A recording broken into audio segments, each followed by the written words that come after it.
A cat chases a mouse. The mouse wins every single time. That is the entire premise. No dialogue, no complex storyline, no character development whatsoever. And yet this simple, gloriously violent little cartoon has been running continuously for over 80 years, has won 7 Academy Awards, and is recognised instantly by virtually every human being on Earth, regardless of language, culture, or age. How does a cat and a mouse with no words and no plot become one of the most enduring pieces of entertainment in human history? That is exactly what we're here to find out. The story of Tom and Jerry begins with 2 men who, ironically, did not always get along particularly well themselves. William Hanna and Joseph Barbera met at MGM's animation studio in the late 1930s. Hanna was a director and storyman. Barbera was a writer and sketch artist.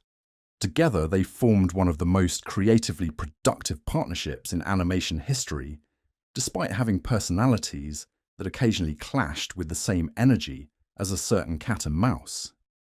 MGM's animation studio in the late 1930s was struggling.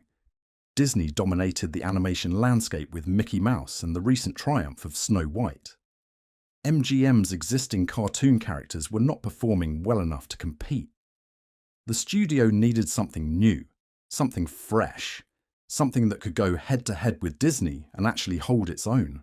Hanna and Barbera had an idea: a cat, a mouse, endless, escalating, beautifully choreographed chaos. They pitched it to their producer, Fred Quimby, who was famously skeptical of almost everything and ran the animation department with the enthusiasm of someone who found animation mildly irritating. Quimby approved it anyway. It was one of the better decisions he ever made. The first Tom and Jerry cartoon premiered on February 10th, 1940. It was called Puss Gets the Boot, and in this first appearance, the characters did not yet have their iconic names. The cat was called Jasper, the mouse was called Jinx.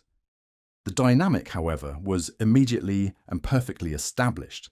Cat pursues mouse, mouse outsmarts cat, cat suffers enormously, mouse walks away entirely unbothered. The short was nominated for an Academy Award for a first attempt at a brand new cartoon. That is roughly the equivalent of scoring a hole in one on your very first round of golf. MGM, suddenly significantly more enthusiastic than Fred Quimby had initially been, greenlit a full series immediately. The names Tom and Jerry came from a studio contest held to rename the characters. An animator named John Carr submitted the winning entry and received $50 for his trouble. $50 for naming 2 of the most recognizable characters in entertainment history. Arguably the worst deal ever made in Hollywood. The early Tom and Jerry shorts were, by the standards of 1940s animation, technically extraordinary. MGM had the budget and the talent to produce animation of a quality that rivaled Disney: fluid movement, detailed backgrounds, and a musicality in the timing that made the violence feel almost balletic. And the violence was significant. Tom gets hit with frying pans, flattened by doors, set on fire, launched into the stratosphere, and subjected to an almost infinite variety of creative physical suffering. Jerry, meanwhile, deploys mousetraps, kitchen implements, and an apparently limitless supply of ingenuity to defeat a cat 3 times his size.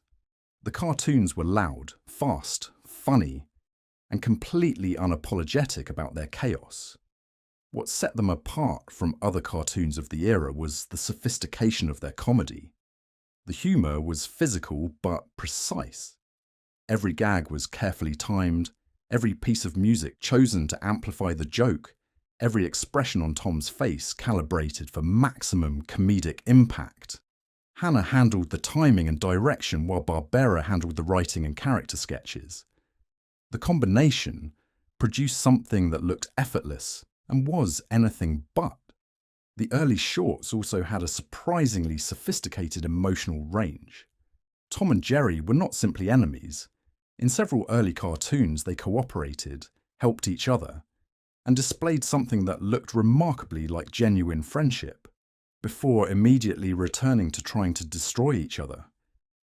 The relationship was complicated, which is probably why it felt so human.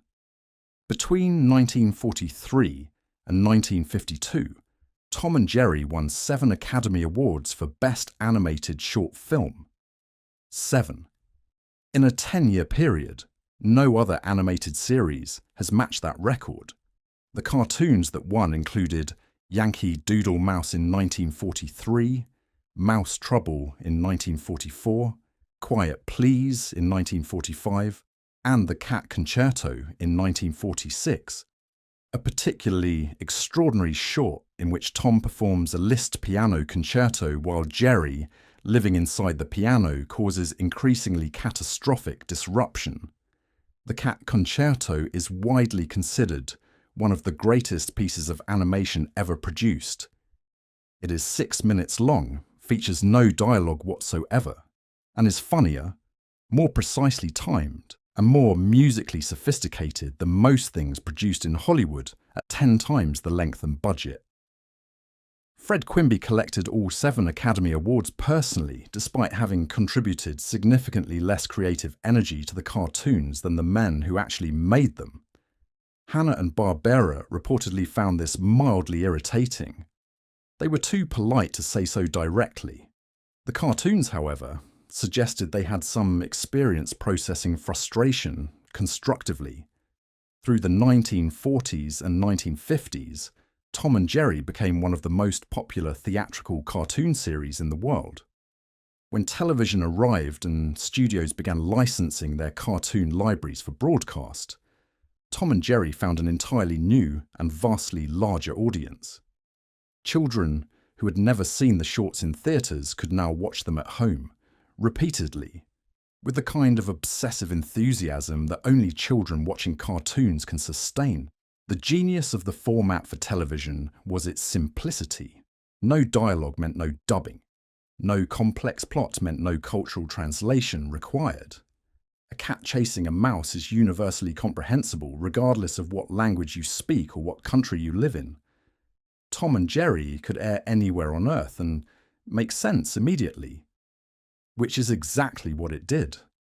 By the time Hanna-Barbera left MGM in 1957, going on to found their own studio and create an entirely separate legacy with The Flintstones, Scooby-Doo, and dozens of other iconic shows, Tom and Jerry had already secured its place in cultural history.